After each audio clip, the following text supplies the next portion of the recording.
Hello everyone, it's me Swapnil. Welcome to our Linux cracker channel. So आज हम लोग Linux के टॉपिक में आज हमारा जो मेन फोकस है एसएसएस सर्वर पे है, सिक्योर सेल पे है, जो कि हम लोग पहले टेलनेट कर चुके हैं। टेलनेट का एक एडवांस एसएसएस आया है। टेलनेट में क्या था, हमारा जो कम्युनिकेशन था दो होस्ट के बीच में वो उतना सिक्योर नहीं था, तो उसका एडवांस था एसएसएच। एसएसएच में हम लोग एक सिक्योरली कम्युनिकेट करते हैं बिटवीन टू होस्ट। तो कैसे क्या पूरी प्रोसेस क्या प्रोपेगेंडा पूरा उसके बीच में होता है, तो आज हम लोग वो देखेंगे क्या चीज़ है। तो चलिए शुरू करते हैं आज की video.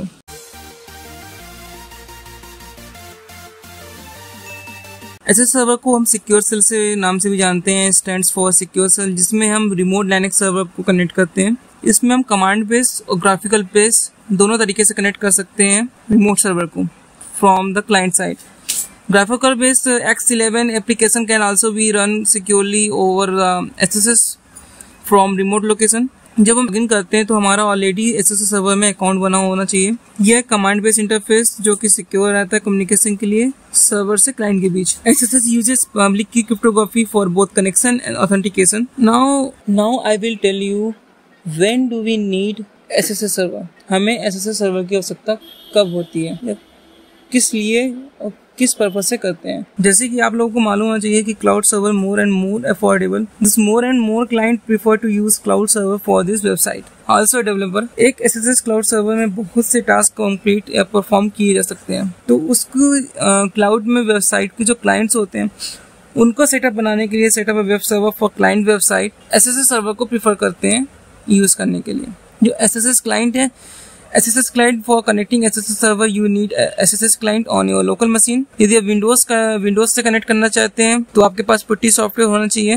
SSS is transport layer protocol which typically runs on top of the TCP/IP protocol। It provides strong encryption, server authentication, integrity protection। It may provide also compression। इसमें कौन कौन से एल्गोरिथम्स यूज होते हैं कि exchange method, public key algorithm, symmetric encryption algorithm, message authentication algorithm, hash algorithm, they are all negotiated together।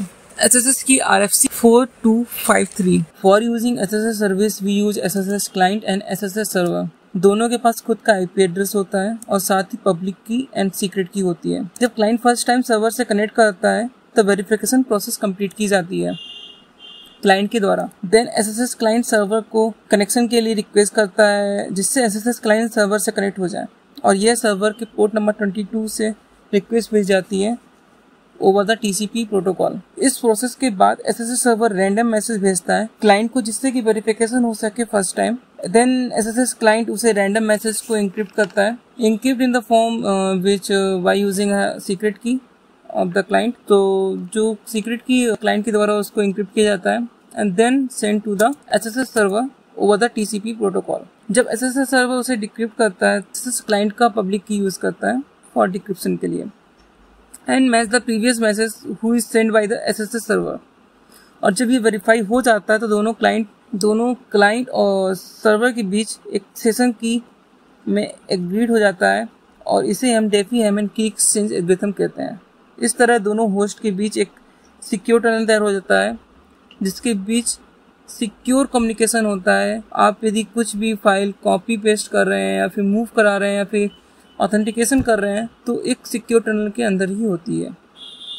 Then उसके बाद authentication process start की जाती है बिटवीन टू होस्ट। तो ये हमारी थी पूरी प्रोसेस एसएसएस सर्वर की, कैसे वो नाउ वर्क करता है।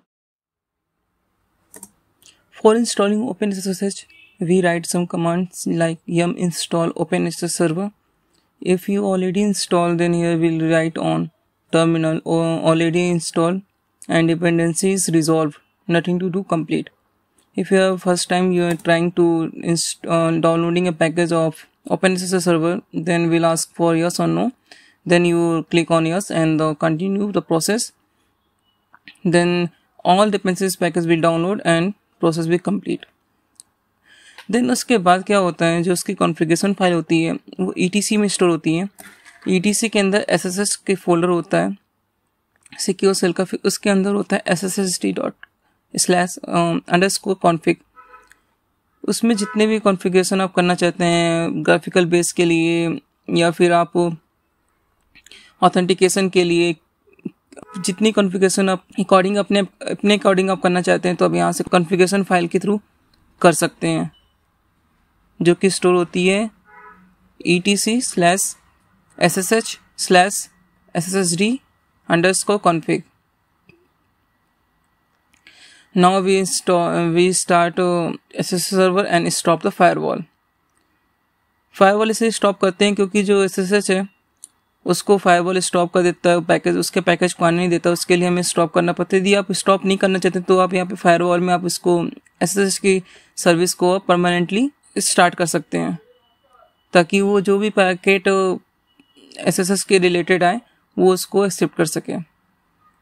सो हम यहाँ पे आप स्टेटस देख सकते हैं SSH का कि क्या सर्विस स्टार्ट हुई कि नहीं हुई, रनिंग हो रही कि डीएक्टिवेट है।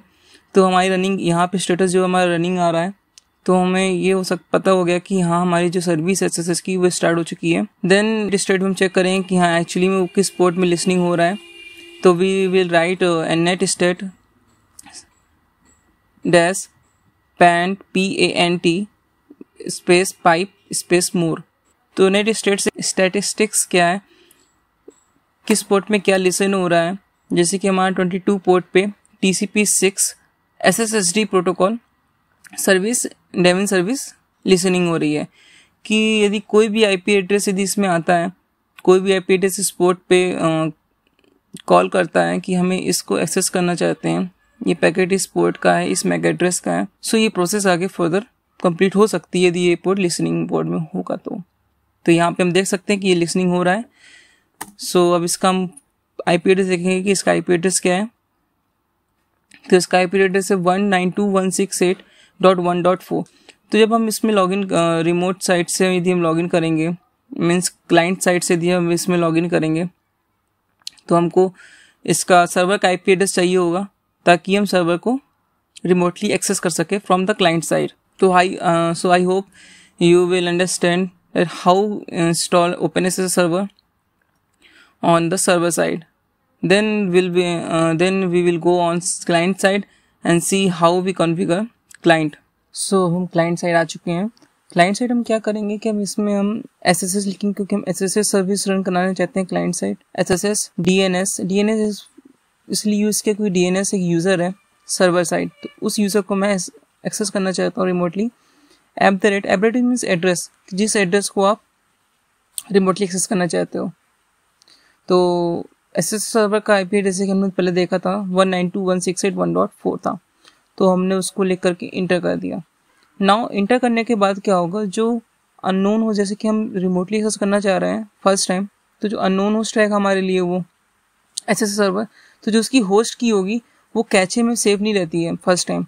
तो उसको उस रजिस्टर में स्टोर करने के लिए वो पूछता है यस और नो। तो आपको यदि फर्स्ट टाइम कर रहे हो तो आपको यस करना है, यदि सेकेंड टाइम कर रहे हो तो वो आपको नीड नहीं होती पूछने की, ना वो आपसे पूछेगा कि इसको कहाँ से, क्योंकि ऑलरेडी वो स्टोर हो चुकी होती है। देन जब आप यस कर देते हैं उसको एंटर करने के बाद वो पासवर्ड मांगता है उस DNS या फिर उस यूज़र का। पासवर्ड लिखने के बाद आप उसमें उस कंसोल के अंदर, जो DNS का कंसोल है, जो टर्मिनल है, आप उस कमांड लाइन बेस पे इंटर हो जाते हैं।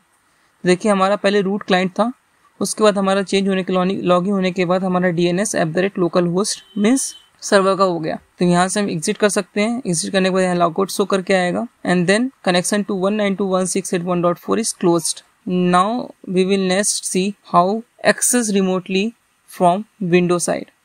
सो let's see now window side के लिए हम जैसे बताया कि आपको पुट्टी यूज़ करते हैं और SSH server port number 22 use करता है। तो हम उसके लिए पहले IP एड्रेस लिखेंगे जो सर्वर से हमें कनेक्ट करना है 192.168.1.4। उसका जैसे कि हमने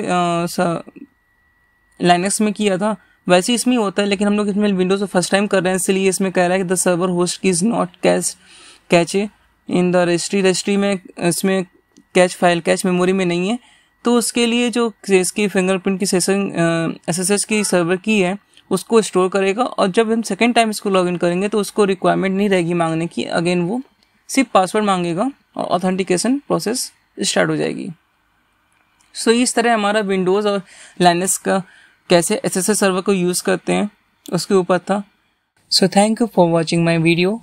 please like, share and comment and be safe and healthy. Thank you.